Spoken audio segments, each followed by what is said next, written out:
अब हम समझने जा रहे हैं थर्मल एक्सपेंशन। थर्मल एक्सपेंशन का मतलब क्या? थर्मल इफेक्ट के कारण से एक्सपेंशन, हीट लेने पे एक्सपेंशन होना। क्या ऑब्जर्व करा है कभी ऐसा कि कोई हीट गेन कर रहा है, किसी को गर्म कर रहे हैं तो वो एक्सपैंड हो रहा है? क्या कभी प्रैक्टिकली हमने करा ऐसा एक्सपेरिमेंट? नोइंगली या अननोइंगली एक ना एक बार तो करा होगा ही सही। पता है कहां पर करा होगा? थर्मामीटर। देखिए ये जो थर्मामीटर है इसको तो यूज करा होगा जब बुखार आया, फीवर, तो अपना टेम्परेचर नापने के लिए। पहले इस थर्मामीटर को, जो ये पहले आते थे थर्मामीटर, अभी भी आते हैं, अब डिजिटल भी आते हैं, लेकिन पहले ये मरकरी भरा रहता है अंदर। ये मरकरी के लेवल से पता पड़ता है कि कितना टेम्परेचर है हमारा। तो कैसे करते थे? पहले इसको हम ऐसे ऐसे ऐसे ऐसे ऐसे करके पहले तो मरकरी को नीचे लाते थे पहले, फिर अपना टेम्परेचर नापने के लिए ये लगा लिया हमने, इसमें थोड़ी देर लगा के रखते थे इसको, फिर देखते थे भैया कितनी रीडिंग है, ओहो इतना बुखार आ गया हमको, तो इतना टेम्परेचर है हमारा, ठीक है। तो इसमें जब हम इसको ऐसे रखते थे तो ये जो मरकरी है ये हमारे कांटेक्ट में आता था। अब हमारा टेम्परेचर ज्यादा है तो हमसे हीट इसमें फ्लो होती थी। अब इसमें हीट फ्लो होती थी तो ये ऊपर चढ़ता था। अभी ऊपर कैसे चढ़ रहा है? ये एक्सपैंड हो रहा है। ग्लास के अंदर भरा हुआ है ये ग्लास, उतना एक्सपैंड नहीं होता जितना मरकरी होता है। तो मरकरी ज्यादा एक्सपैंड होता है तो वो ऊपर चढ़ता जाता है, ऊपर चढ़ता है, क्योंकि एक्सपैंड हो रहा है। और वो तब तक ऊपर चढ़ता रहता है जब तक हीट फ्लो होती रहती है। और हीट फ्लो कब तक होती रहती है? जब तक कि हमारे और थर्मामीटर के बीच में थर्मल इक्विलिब्रियम ना आ जाए। हमारा टेम्परेचर थर्मामीटर के टेम्परेचर के बराबर से नहीं हो जाता जब तक, वो तो ये वही टेम्परेचर शो करता है जो हमारा टेम्परेचर होता है, ठीक है। ये थर्मामीटर, थर्मल एक्सपेंशन हम कई बार कर चुके हैं। अब देखिए इसको हमने एक्सपैंड होते हुए देखा नहीं होगा कभी। जब बुखार आता है भाई तो ये तो पड़ा रहता है कि यार एक्सपेंशन देखें इसका, और क्या हमको एक्सपेंशन इसका होते हुए दिख भी सकता है, नहीं दिख सकता है? अभी तक तो मोस्ट प्रोबेबली हमने यही करा होगा कि लगाया इसको, आंखें बंद कर ली, बुखार में पड़े हैं भाई, आंखें बंद कर ली और 2-3 मिनट बाद देखा कि भैया कितनी रीडिंग आ गई इसकी, एक्सपैंड ऑलरेडी हो चुका था मरकरी। एक्सपैंड होते हुए देखा है क्या कभी इसको? क्या देख भी सकते हैं क्या? चलिए एक एक्सपेरिमेंट ट्राई करते हैं। तो अभी हमने एक थर्मामीटर ले रखा है, इसमें देखिए मरकरी का लेवल अभी नीचे है, ठीक है ना। मरकरी का लेवल अभी नीचे है, इसको जो है हमने नीचे लेवल पे अभी किसी तरह से करके रखा था। अब हम क्या करने वाले हैं, अब हम इसको ज्यादा टेम्परेचर वाली चीज के कांटेक्ट में लाने वाले हैं। तो हमने एक पानी गर्म करके रख रखा है, हम इसको कांटेक्ट में लाते हैं। देखिए कांटेक्ट में लाने के बाद देखिएगा टेम्परेचर एकदम जुप से बढ़ गया। देखिए एकदम से एक्सपेंशन दिखा, देखिए दिख रहा है दिखा एक्सपेंशन। देखिए वापिस से करते हैं। देखिए जब हम इसको हॉट वाटर के कांटेक्ट में लाए तो देखिए लाते ही इसे टेम्परेचर बड़ा बड़ा बड़ा बड़ा बड़ा बड़ा बड़ा बड़ा बड़ा। तो देखा हमने, ये आप घर पे भी एक्सपेरिमेंट कर सकते हैं। थर्मामीटर लाइए मरकरी वाला, जिसमें मरकरी विजिबल होता हो ऊपर चढ़ते हुए, उसको आप एक बार झटकार के टेम्परेचर उसका मरकरी का लेवल नीचे रख लीजिए। फिर हॉट चीज के, जिसका हीटेड सब्सटेंस के हॉट वाटर ले सकते हैं, उसके कांटेक्ट में लाइए और देखिए ऑब्जर्व करिए एकदम से मरकरी का लेवल बढ़ते हुए दिखेगा। मरकरी एक्सपैंड कर रहा है, ठीक है। तो जब थर्मल इफेक्ट के कारण एक्सपेंशन होता दिखता है, ठीक है, देख सकते हैं आप इसको बिल्कुल। सिमिलरली एक और केस में ये जो ग्लास का वेसल है, देखिए इसके ऊपर एक मेटल का ढक्कन लगा हुआ है यहाँ पर। ये एक बार जब टाइट हो जाता है, ये जब टाइट हो जाता है ना, पता है, आप पूछना अपने घर पे, जब भी अगर आपने नहीं ऑब्जर्व करा होता ये कभी, ये जब टाइट हो जाता है तो जब ढक्कन इसका खुलता नहीं है, जब इसका ढक्कन खुलता नहीं है, ये मेटालिक ढक्कन लगा हुआ है ग्लास पे, ढक्कन खुलता नहीं, पता क्या करते हैं, इसको ना हॉट वाटर के फ्लो के अंदर रख देते हैं।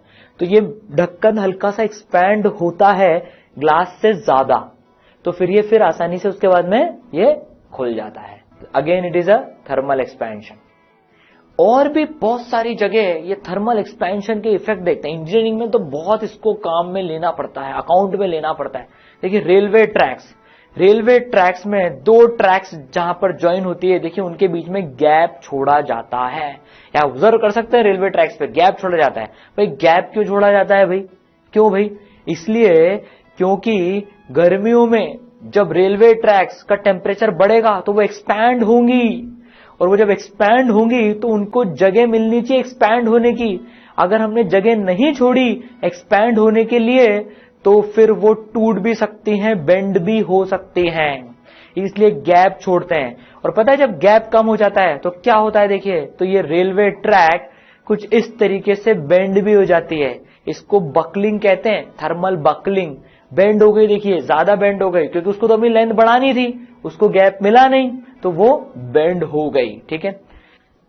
ब्रिजेस बनाते टाइम भी ऐसे फैक्टर्स को अकाउंट में लिया जाता है, गैप छोड़ा जाता है थोड़ा थोड़ा सा स्लैब्स के बीच में कि वो एक्सपैंड होगी गर्मियों में तो थोड़ा सा गैप हो उनको एक्सपेंशन के लिए।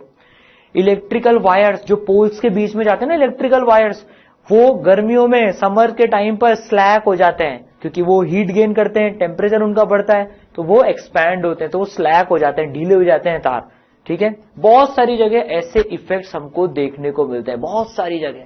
थर्मामीटर से तो आप एक्सपेरिमेंट कर भी सकते हैं घर पे, ठीक है। तो अब हम ये देखते हैं कि ये हो कैसे रहा है। देखिए हमने ये समझ लिया कि क्या हो रहा है, थर्मल इफेक्ट के कारण से एक्सपेंशन हमने समझा क्या हो रहा है। अब हम समझेंगे ये होता कैसे है। तो अब देखिए थर्मल एक्सपेंशन का हम मॉलिक्यूलर रीजन समझने की कोशिश करते हैं। देखिए जो सब्सटेंस होता है वो एटम से बना होता है, ठीक है। एटम्स के बीच में इंटर एटॉमिक फोर्सेस होती हैं। अब जो ये एटम्स होते हैं ना, ये स्टेशनरी नहीं होते हैं, ये पता है वाइब्रेट कर रहे होते हैं। इंटर एटॉमिक फोर्सेस इनको बांधे रखती है पर ये वाइब्रेट कर रहे होते हैं। तो अपन इसको कुछ इस तरीके से विजुलाइज कर सकते हैं। देखो भाई हमने ये दो एटम्स ले लिए और उनके बीच में जो इंटर एटॉमिक फोर्स है उसको हम स्प्रिंग से रिप्रेजेंट कर रहे हैं। ये दो एटम्स या मॉलिक्यूल्स भी हो सकते हैं और इनके बीच में जो ये स्प्रिंग है ये इंटर एटॉमिक फोर्स को रिप्रेजेंट कर रही है। तो ये ना वाइब्रेट कर रहे होते हैं, ये ना वाइब्रेशन में होते हैं हमेशा, ठीक है।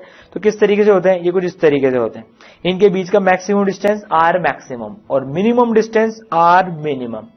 तो भाई ये यूं जा रहे हैं, maximum distance R maximum, minimum distance R minimum हमने बोल दिया, ठीक है।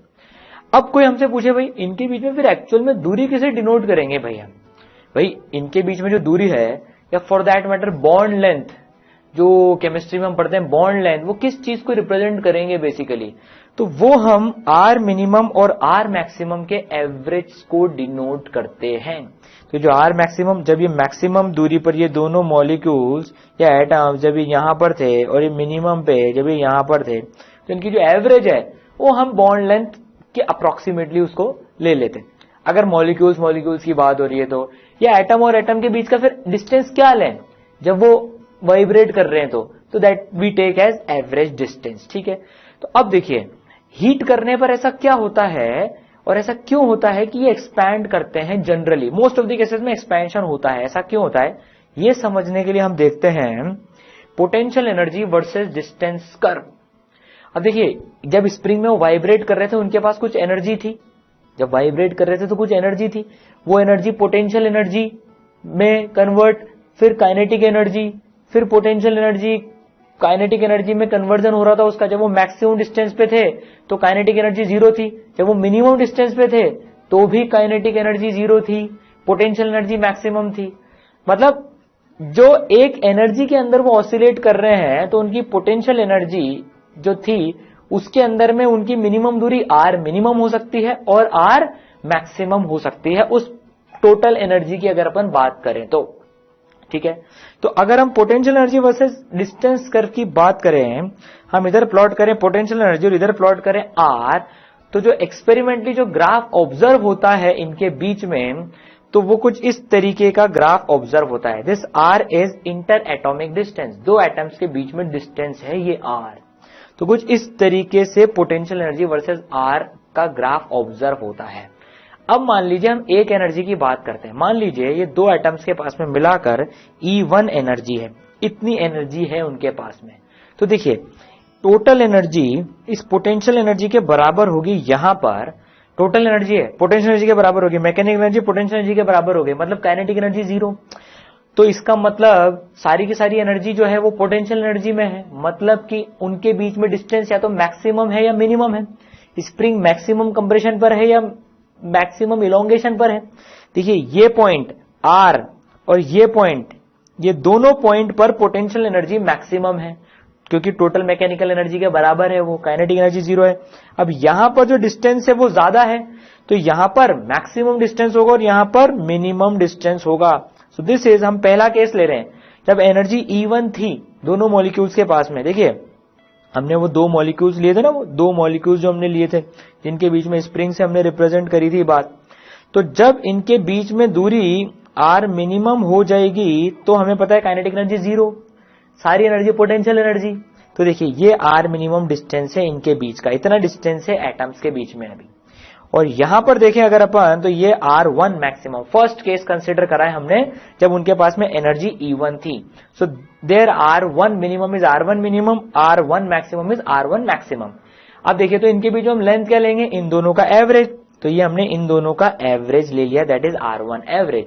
तो जब एटम्स के पेयर के पास में या मॉलिक्यूल के पेयर के पास में जब इतनी एनर्जी है तो उनकी जो एवरेज डिस्टेंस है वो इतनी है, उनके बीच की जो एवरेज डिस्टेंस है, जो टोटल फिर बॉडी की साइज भी डिटरमाइन करेगी, ठीक है ना, इतनी डिस्टेंस है।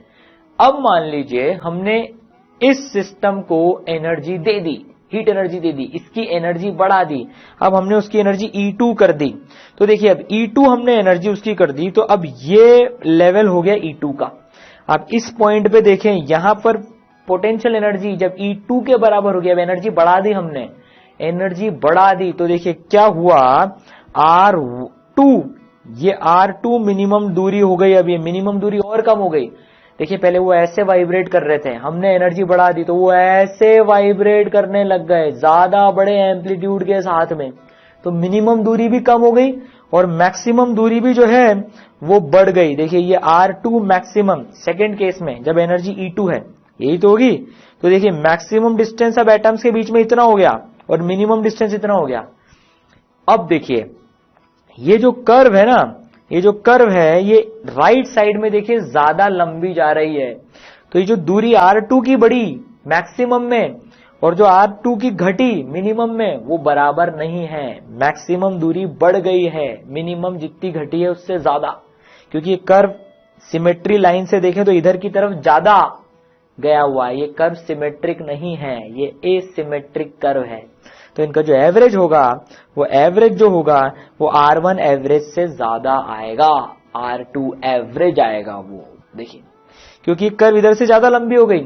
और पता है जब E3 एनर्जी दे देंगे, जब E3 एनर्जी दे देंगे तो देखिए R3 मैक्सिमम तो यहां पर आ जाएगा, this will be R3 maximum and this will be R3 minimum. तो देखिए मिनिमम दूरी तो इतनी सी कम हुई, लेकिन मैक्सिमम दूरी इतनी ज्यादा बढ़ चुकी है।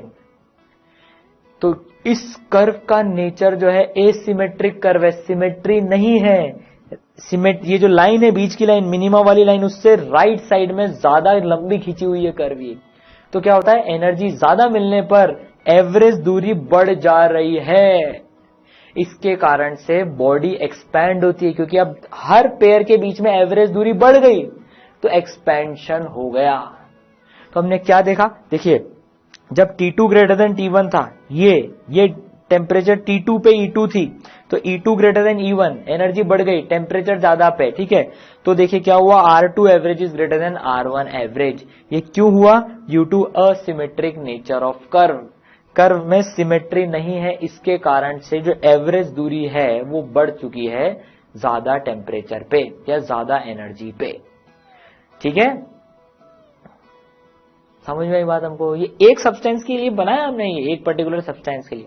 हर सब्सटेंस का ग्राफ अलग अलग होता है, वो अलग अलग एक्सपेंशन शो करता है, लेकिन ये किसी एक सैंपल के लिए मोस्ट ऑफ द सब्सटेंसेस जो है इस तरह का ग्राफ शो करते हैं। समझ में आया एक्सपेंशन क्यों हुआ, क्योंकि एसिमेट्रिक नेचर है इस कर्व का।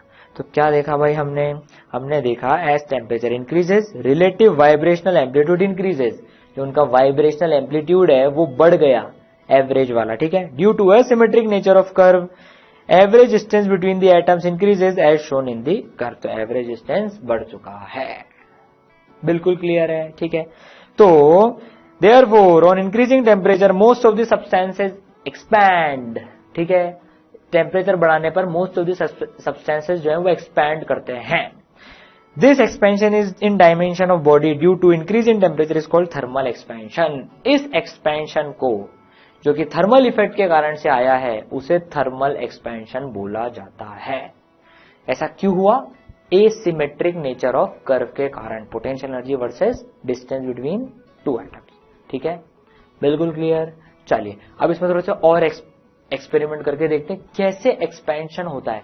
कैसे नंबर्स आते हैं, कितना एक्सपेंशन होता है भाई, हमें ये तो पता पड़ गया एक्सपेंशन हो रहा है, लेकिन अब कितना एक्सपेंशन हो रहा है जरा वो समझते हैं अभी, ठीक है। चलिए तो देखिए अब एक्सपेरिमेंट करते हैं।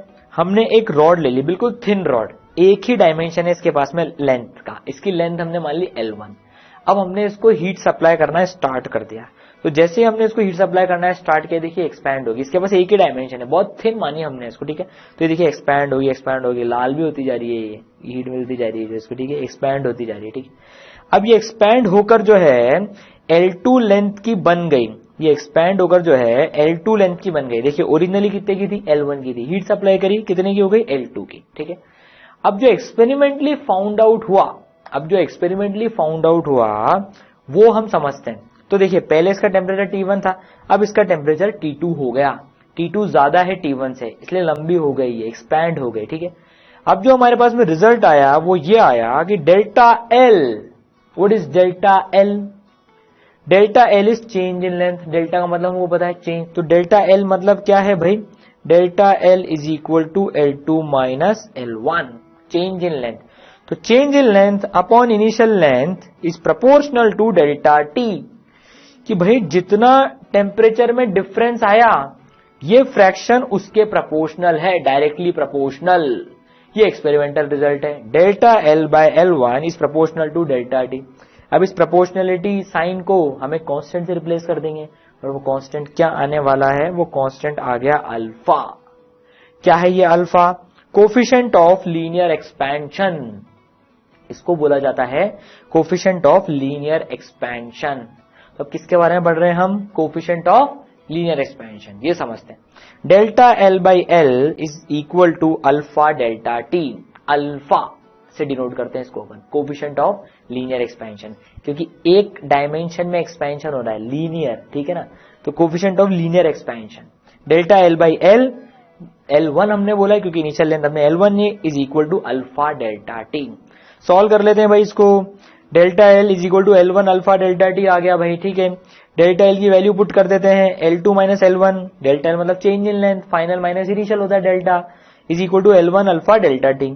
L1 को उधर भेज देते हैं तो क्या हो जाएगा, L2 is equal to L1 1 plus alpha delta T। Delta T को भी लिख देते हैं भाई, डेल्टा T क्या है, T final minus T initial, so T2 minus T1, so L2 is equal to L1 1 plus alpha T2 minus T1, L1 1 plus alpha delta T, that is alpha T2 minus T1। बस अब देखिए T2 ज्यादा होगा, alpha positive है, most of the substances के लिए positive होता है अल्फा, तो जब T2 ज्यादा होगा T1 से, तो देखिए ये नंबर 1 से ज्यादा होगा, ये नंबर 1 से ज्यादा होगा, तो L2 L1 से ज्यादा होगी। तो इस तरीके से लीनियर डायमेंशन में एक्सपेंशन कैलकुलेट करा जाता है। Delta L by L is equal to alpha delta T, L2 is equal to L1 1 plus alpha delta T, L2 is equal to L1 1 plus alpha T2 minus T1। अब भाई length expand हो रही है, length में expansion आ गया, L2 is equal to L1 1 plus alpha delta T। अब length expand हो रही है, तो हर लेंथ एक्सपैंड होगी तो जिसके पास एरिया होगा उसका एरिया भी एक्सपैंड होगा, डेफिनेटली होगा। लेंथ एक्सपैंड हो रही है तो एरिया भी एक्सपैंड होगा, इनफैक्ट वॉल्यूम भी एक्सपैंड होगी, वॉल्यूम भी बढ़ेगी ही सही। तो चलिए अब एरिया का समझते हैं, ये हमने लेंथ का तो समझ लिया, alpha coefficient of linear expansion. इसी तरीके से कोफिशिएंट ऑफ एरिया एक्सपेंशन उसको बीटा से डिनोट करते हैं, बीटा, ठीक है। तो भाई हमने एक एरिया लिया, ए एरिया जिसकी लेंथ L है, ब्रेड्थ भी है। अब हीट करने पर L और B दोनों बढ़ेंगी, तो जो इसका एरिया है वो बिल्कुल बढ़ेगा हीट करने पर। देखिए एरिया बढ़ गया, एरिया बढ़ के जो है अब A2 हो गया, पहले A1 था T1 पे, अब A2 हो गया T2 पे। T1 टेम्परेचर पे पहले एरिया था A1, अब T2 टेम्परेचर पे एरिया हो गया A2। तो भाई इसमें भी क्या ऑब्जर्व हुआ, बिल्कुल वही, delta A by A1 is proportional to delta T। Proportionality constant beta आने वाला है, पहले वहां अल्फा आया था, यहां पर बीटा आ गया एरिया एक्सपेंशन में, कोफिशिएंट ऑफ एरिया एक्सपेंशन, ठीक है। This is coefficient of area expansion beta. बस अब डेल्टा A बाई A1 को लिख लेंगे, इसको अलग तरीके से देख लेते हैं। डेल्टा A क्या है, A2 minus A1 upon A1 is equal to beta delta T। तो A2 कितना आ जाएगा, A1 1 plus beta delta T।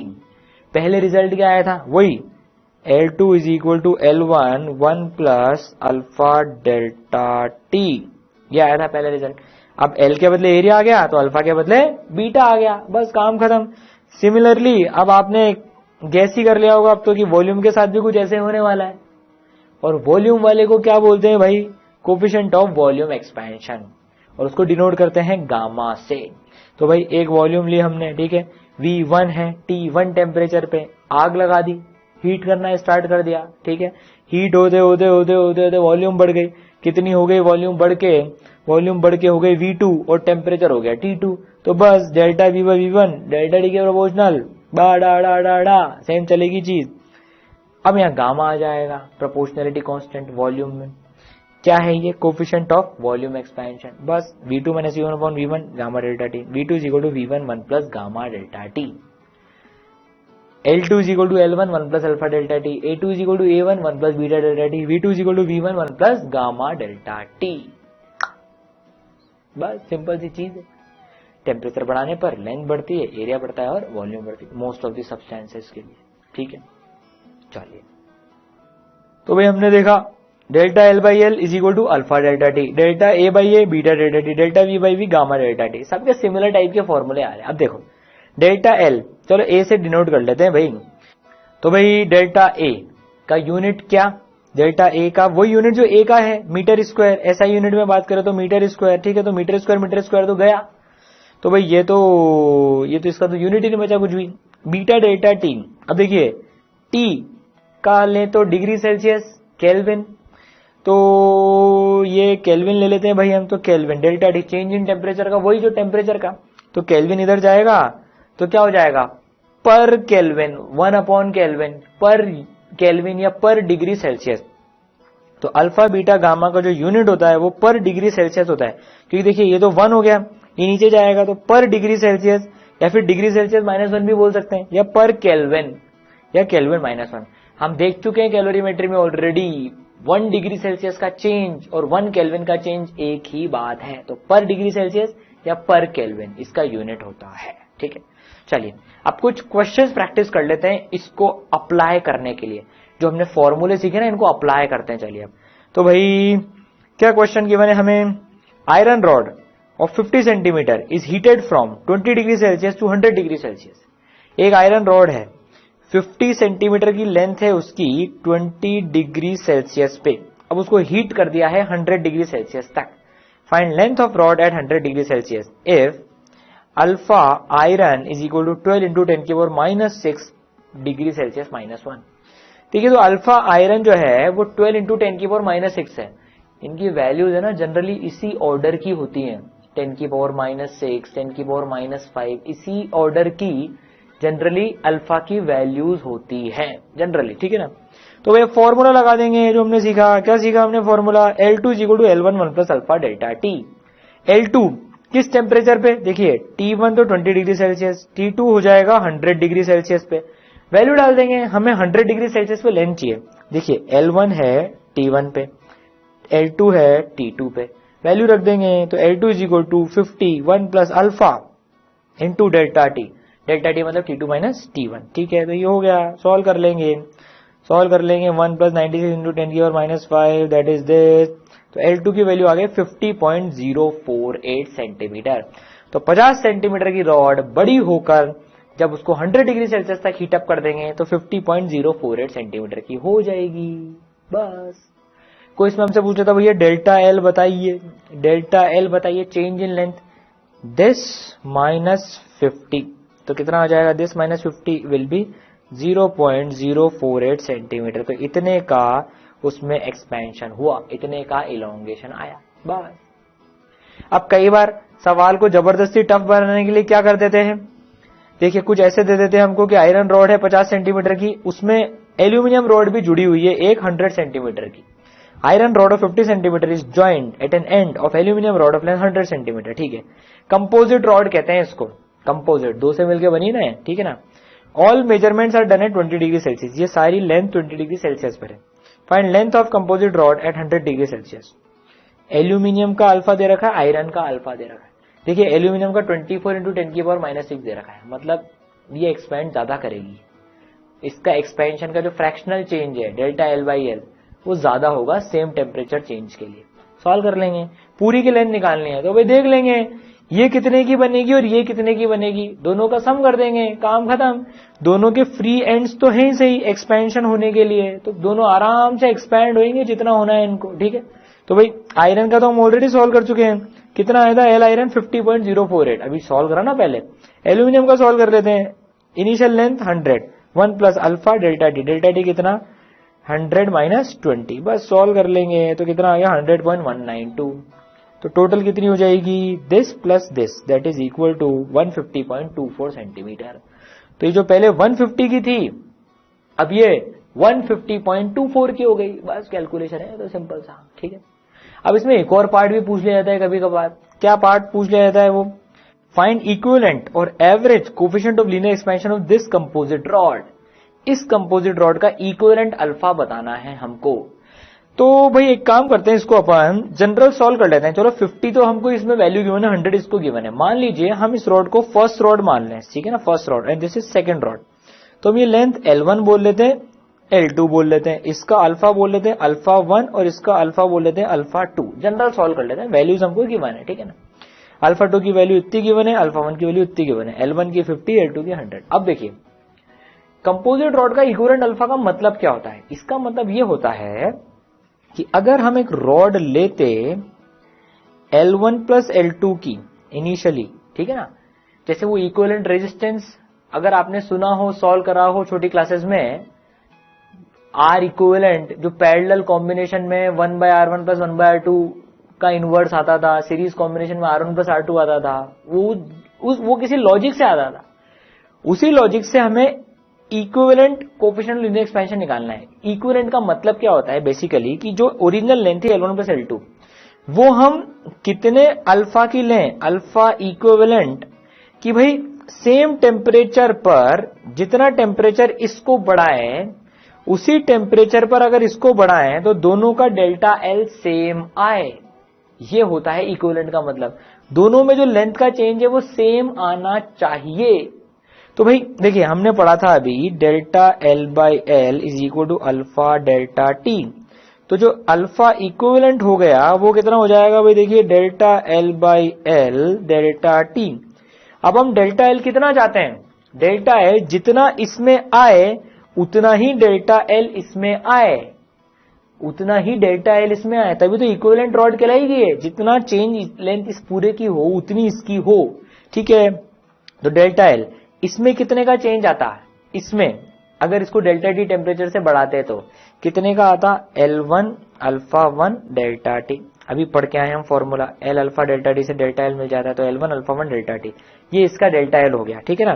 Plus इसमें कितना आता delta L2 that is L2 alpha 2 delta T divided by length L कितनी है L1 plus L2 original length, इस रॉड की तो बात कर रहे हैं जिसका अल्फा निकालना है इक्विवेलेंट, और डेल्टा टी का डेल्टा टी।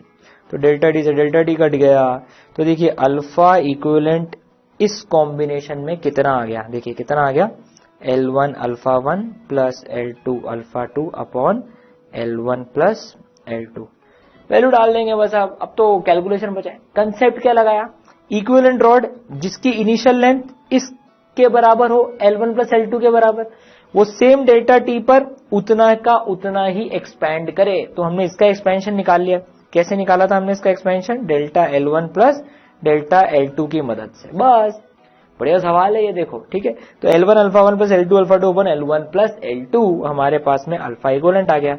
सॉल्व कर लेंगे, L1 की वैल्यू 50 रख देंगे यहाँ पर, तो 50 इंटू अल्फा 1 की वैल्यू हो जाएगी 12 इंटू 10 की पावर माइनस 6 प्लस L2 की वैल्यू, एल्यूमिनियम को हमने सेकंड माना है, 100 इंटू 24 इंटू 10 की power minus 6 upon 50 plus 100। Solve कर लेंगे तो इसकी वैल्यू आ जाएगी 20 इंटू 10 की पावर माइनस 6। तो देखिए इन दोनों का इस कॉम्बिनेशन में L1 L2 के कॉम्बिनेशन में जब अल्फा बना इक्विवेलेंट 20 इंटू 10 की पावर माइनस 6, ठीक है। अब कई लोग है ना इसमें जल्दीबाजी कर लेते हैं कि यार एवरेज निकालना है, तो एक काम करते हैं 12 और 24 का एवरेज ले लेते हैं, 12 और 24 इंटू 10 की पावर माइनस 6 का एवरेज ले लेते हैं। नहीं, वो तो 18 आएगा 12 और 24 का, तो जबकि आंसर तो 20 इंटू 10 की power minus 6 degree Celsius minus 1 है, ठीक है। इस तरीके से कैलकुलेट करते हैं इक्विवेलेंट अल्फा। ठीक।